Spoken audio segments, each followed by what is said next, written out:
Gotta tune into my girl, Moja. She got the tea, got the juice, got the soda. Hi guys, it's your girl Moja, and you know how I do it. Positive vibes, positive energy. And today in studio, we have a most special guest with us. We have none other than King Stoney. It is a pleasure to have you with us today. Thank you. It's my pleasure to be here. All right. Now the whole point of this show is to get up close and personal with you. So I'm asking all the questions that your fans would want to ask you. So it just really coming to me. All right, that's what's up. All right. So we started with an easy question. Okay. How did you get the name King Stoney? Okay, so there's an artist named Justin Cross, a fantastic singer. He's from St. James, where I'm from. And this is years ago, I think my late teenage days, or early 20s, when I first started to dabble with production. And I just saying dabbling, like I wasn't calling myself a producer or anything. But I was just fooling around making some beats or whatever. And he was an artist that was close by. So when he realized I was doing that, he would come and sing along with some of the beats, and he was the one who gave me the name King Stoney. That's based on the Jamaican producers King Jammy and King Tubby. He decided to give you that name. Yeah. So and then it stuck. It came from Stoney, came from Anthony, is my name, and it went to Tony and then to Stoney. Stoney for kind of obvious reasons. Obvious. Yeah. Should be obvious. Obvious. Yeah. Obvious. All right. So this question that I'm about to ask you may be the hardest question that you're going to have to answer. Guess up yourself. Get ready. Come in. Let's go. All right. Do you love being a musician? And if so, why?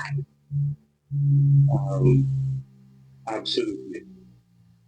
I can't honestly think of not being a musician. So if I could share a little bit of Go ahead. Yeah. I was drawn to live music from going to church with my mom. Mom's big up yourself. When I was young, I was going to church with moms when I was young. And I think when I reached around 11, 12, looking at the worship hour band and the church my mom took me to, the band was incredible, real powerful band. And the drummer used to stand out. He's this tall dude, Roger Long, big up yourself, Roger. And he used to have the whole drums dancing along with him when he's playing. I was drawn to that from a young age. So I would always try to find myself close to the front, to see what's going on and to just kind of take in vibes. And from there, I already felt like I was a musician. Mystic Elements, right? And they are one of the leading reggae bands in Trinidad and Tobago right now. Yeah, yes? Yeah. Okay.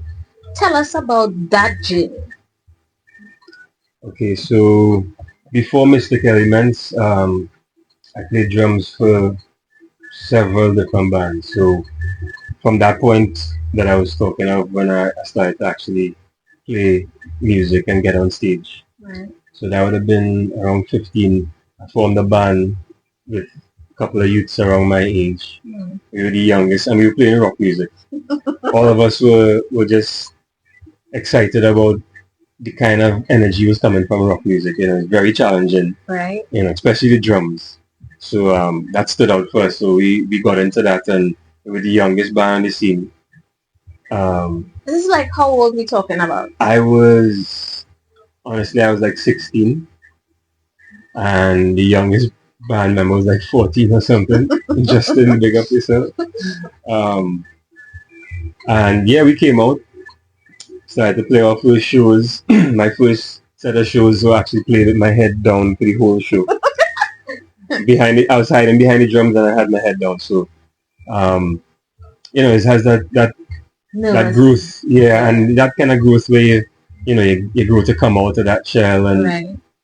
and you start actually playing music on stage and getting over that kind of vibe. So um, I got to another level where I went back into the music. So I started off and I ended up in a band we were playing, and I realized I could be doing better. I think I need to prepare myself more for this. Right. So I locked down like hardcore. And when I came back out, it was like probably about a couple of months. And when I came back on the scene, it was a great improvement. Everybody could tell. So I started to get work. I was playing with my own band, and then other bands were hiring me to come on. That went on for a while. Um, the move to form Mystic Elements actually goes in hand with when I started doing production. So I think it would have been around 2011-ish when I started to really say, okay, I really want to learn about production. At least from starting to use the computer programs to make music. Right. I was always good with computers, so I dug in. And I like to take things and I don't like to be too presumptuous and say, well, I'm doing this now, so I'm this. I always know there's a period you have to kind of digest and get into this thing, you know. So I did that for a while. And while doing that, you know, I was enjoying what I was coming up with. Right. And being a musician, I was applying a lot of what I know as a musician to building beats on the computer. And then it came back the other way around where it's like, you know, I could play this stuff with, with a band. The bands who I was playing with before, I wouldn't approach them to come and, you know, just play music I created on a computer. So I decided, you know what, let me create my own band for the first time. Right. Because everything else I did, I was playing in everybody else's bands. Several bands across the years. Right. So I say, you know what, this is probably a good time for me to create my own band. It'll be something different to the reggae music. So even though I was playing rock music growing up as a youth, I grew up listening to reggae music and soul and all that stuff at home. Mm-hmm. It was really close to the heart already. So yeah, just building the reggae production, the music production I should say, that's what got me into Mystic Elements. Okay. So I started to look for musicians who would be of like mind and, you know, play the music for them on the computer. And when they say, oh, okay, I like that, and they pull out a guitar and start jamming. And that's where I started the band. Things kind of flew naturally. So being a musician and then starting to get into reggae more. So your transition was an easy one. Very easy. Like the reggae artists now would have taken more notice to myself. And so like I would get to start working with artists even if I really didn't want to. So artists would know that that you know Stoney the drummer, he's doing some reggae rhythms or whatever. And yeah, everything was working together. So I was meeting artists. I was getting to hear artists sing on the rhythms I was doing. I was pulling musicians together to form a band. And as I was going along in that, I realized, you know, the reggae scene in Trinidad doesn't really have any live bands going on. You know. So I took another direction again with it. I said, okay, let me put this band together and I'll use the band to play some of the productions that I'm doing, but now my focus more on using the band to try to add to the reggae scene in Trinidad here. Right. Where I realized that I come in from a rock scene where it's only live bands. They have no DJ and artists in that. So for me, it's like, hey, we need a live band going in this year. And that's how it came together. So what was the transition? How did you feel making that transition from rock to reggae? I mean, you liked rock, you know, you liked playing rock, but how did you feel? How did it make you feel, you know, doing that transition? It was natural for me, to be honest, because they had some little musician kind of challenges. The music I was playing before was more complex. Right. So, um, believe it or not, moving from complex to simple is actually a challenge. Wow. Yeah. And people would think, it would be easier because, I mean, come on, it's a step down. You would think so, but getting simple to sound good, you have to kind of get into different things now. So complex things would just sound good because they're complex. Right. Or at least will be interesting. It mightn't sound great to you, but it would be interesting to look at or hear a drummer do wild things. As a musician. Yeah. Right. But doing the more, I don't want to say simple, but more fundamental, get more fundamentals done. Yeah, you have to get more into the feel of the thing now. So playing like a more straightforward beat, it has to sound good. What do I do to make this simple beat sound good? It has to be the way I'm playing it, the way I'm touching the instrument. You know? Right. So you get into that, and that helps to build your vocabulary more. So it wasn't like a negative thing at all for me. I did get some strange feedback coming from people in the rock community, like you doing reggae, What are you doing? and somebody thinking of having a project with me, and but he's doing reggae now, and some people forgot that I used to do rock before. For some other people, I guess probably not so much, but yeah, it wasn't anything hard. I enjoyed it. For me, music is just music at the end of the day. Right. So whether it's reggae, rock, calypso, whatever it is, we all actually using the same notes, the same range of BPMs. You can only play so fast. It'll only sound so good if you play this slow. Right. There's only so many notes on a keyboard. So many things you can really do. But the differences come from, I think, this environment and culture. Right.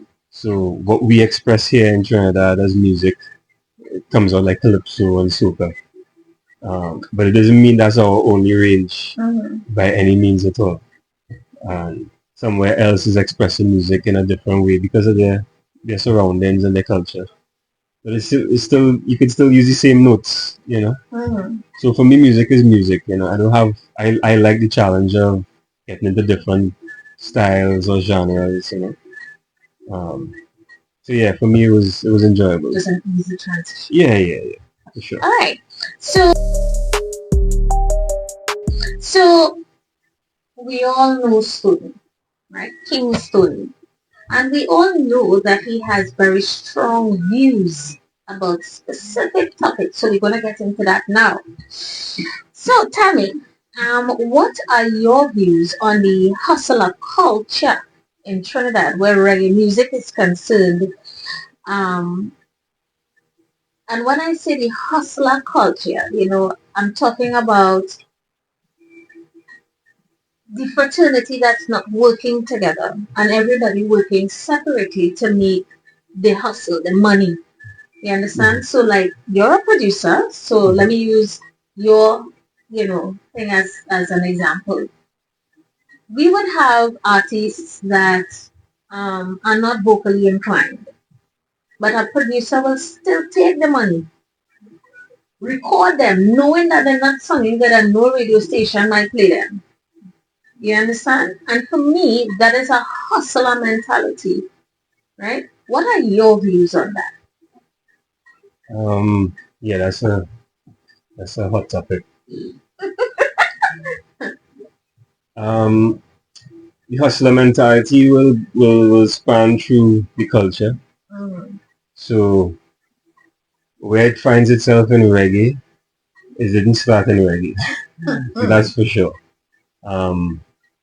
It's a more cultural thing that's happening, and so it'll happen in almost any area where you have the purists who may never end up on stage because it's never good enough.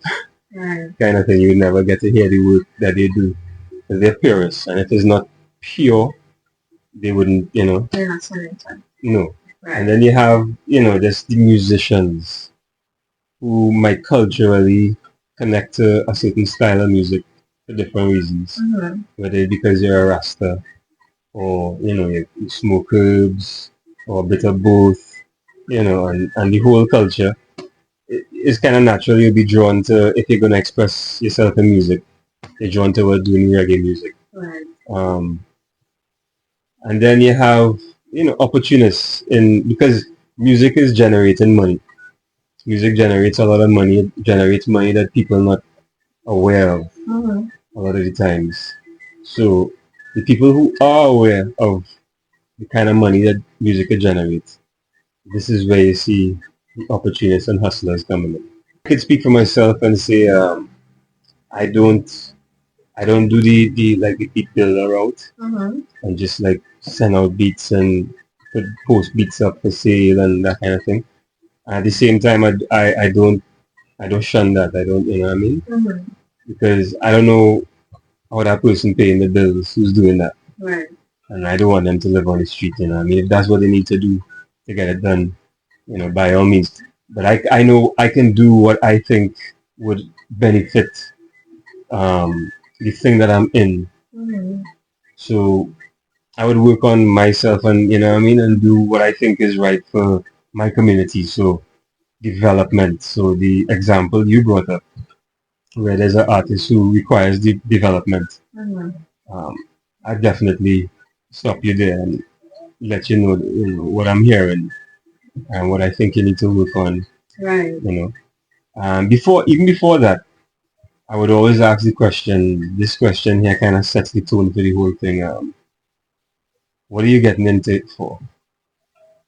Yeah, because for me, what I tell people is that with or without money, I'm gonna do music. Right. I expect to get paid for my musical services because I have experience.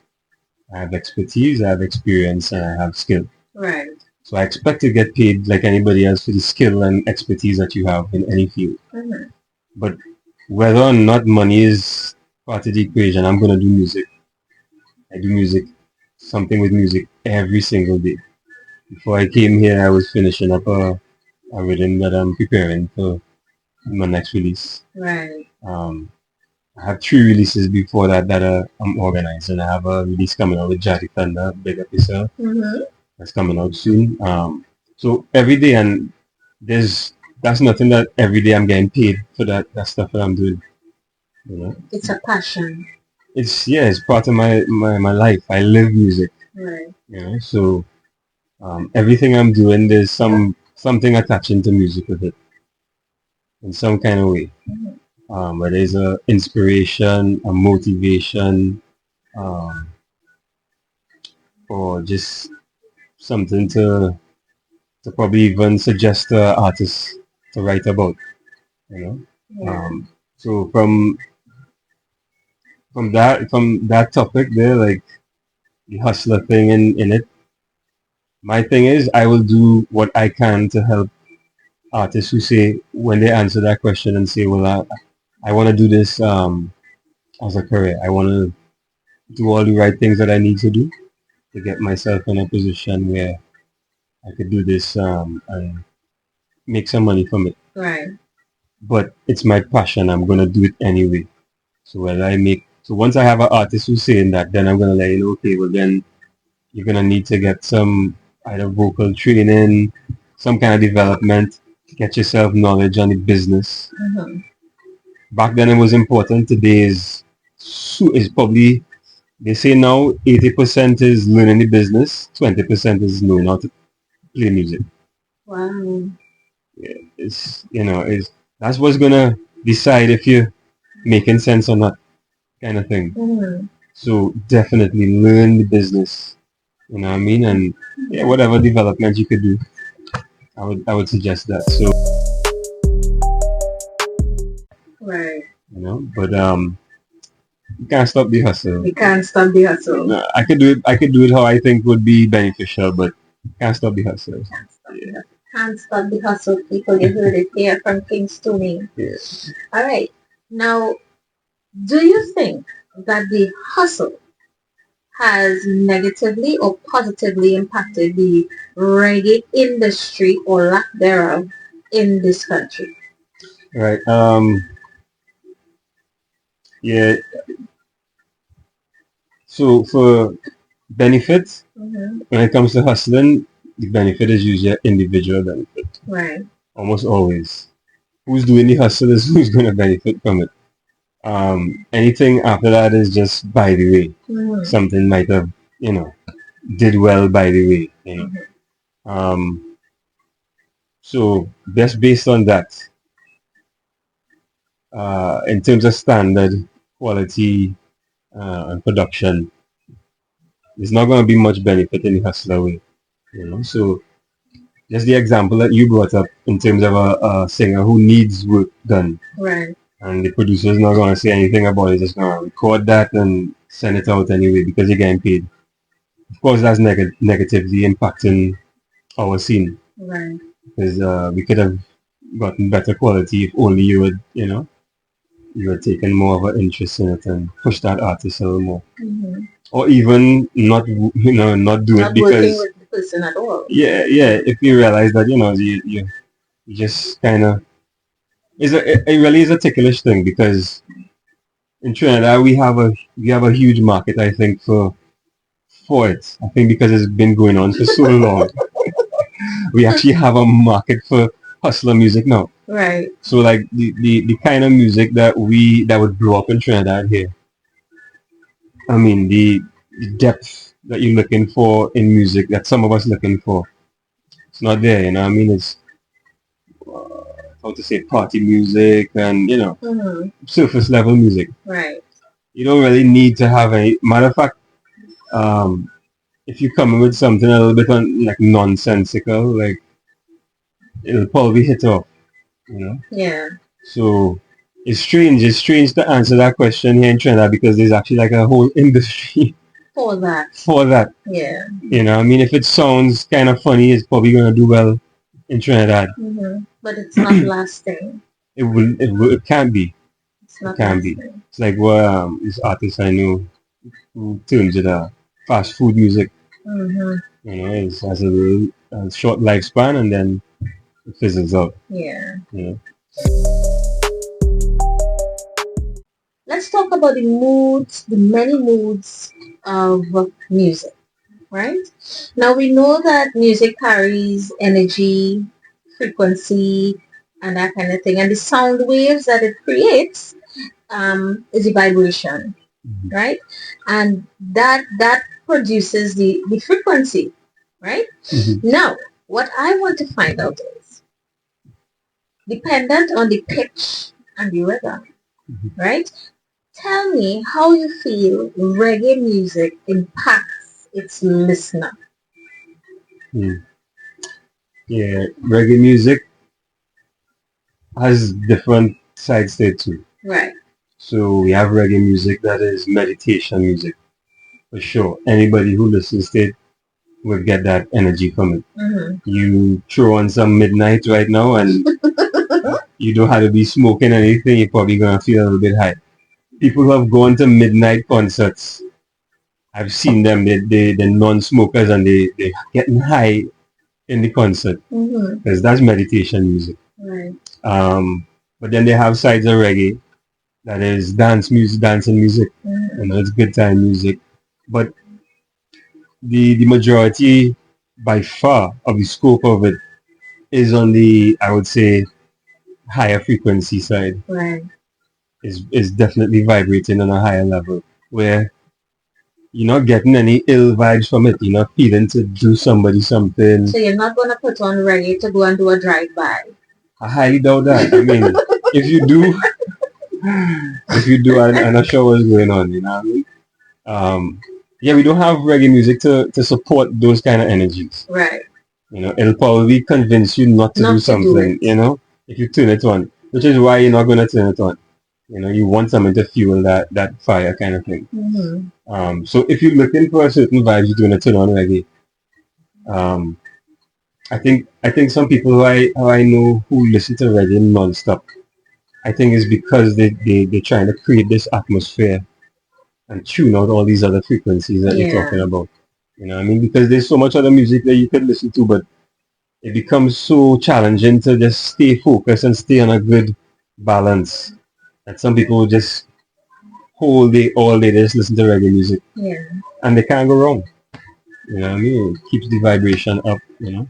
But like I say, they have different sides of reggae too. So some of it is more that lovers rock, you know, where you when you go in dancing with your lady, that's where you probably want to hear a little bit more. You don't want to hear um, all that ganja music and all the rubber dub thing.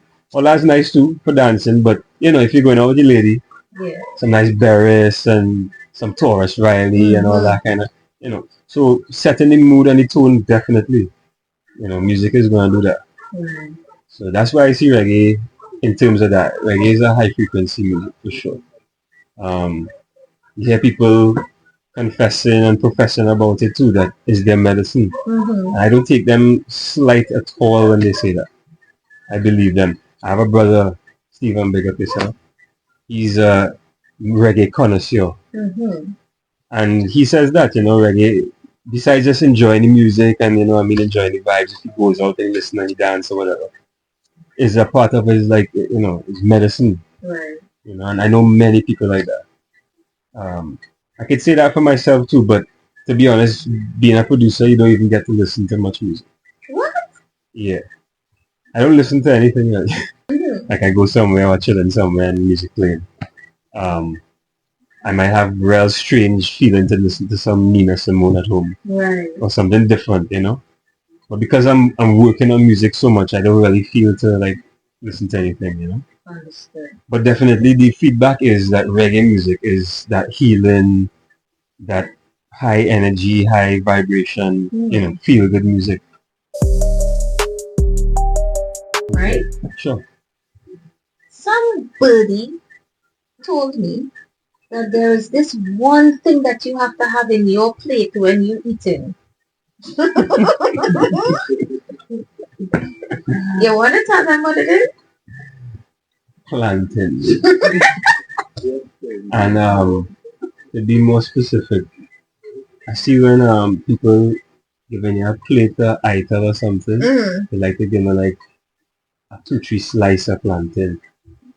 And don't do me that, please. All hear that. So when he comes for his food tray, load it up with some plantain. I need at least a whole plantain or more. What? Yes, thank you. 2 slices of plantain. What? I'm 6'3", and I love plantain, so I have room for plantain. Yeah, have room for plantain. All right. 2 slices of plantain. No. A plantain, thank you very much. Plantain. Yeah. To go with that too, some steamed okra. Yeah. That's something nice. If that could be a regular too, yes, definitely. Alright, so guys, you heard it here first from King Stoney. Anything you want to tell them before we leave? Yeah, for sure. First of all, big up yourself, Jatowa, Global FM, La Moja. Thank you for having me. No pleasure. And we don't need all the mix up vibration in the music thing. Capleton say the best thing. Music is a mission, not a competition. And that's how I always know it. So my message is not just for the youths and the whole thing, it's for everybody, it's for all of us. It's for me too. My message is for me too. We don't need to hold hands in a parade together. Everybody could function as their own and do what you're doing, but we don't also need to compete. What I think is a better solution is collaboration. Competition always have a loser, and the winner at some time in the competition will end up the loser. Collaboration, everybody gonna win when we collaborate, you know. So we don't have to collaborate like, you know what I mean, like in any way that nobody don't want to, but just allowing somebody to get the chance, and you know, the small things. Don't create the friction, don't create the problems. If we have issues going on in the music thing, let me discuss it. There are platforms like La Moja and others out there where the discussion can happen, you know. So edify your mind, strengthen yourself, and let me do the music thing the right way, man. Let's do it the right way, and let's say thank you to our sponsors, Global FM Reggae Radio. bringing music from around the globe to you. Thank you, and you heard it here first on Up Close and Personal with La Moja. Bye. Now this one goes out to my girl, Moja.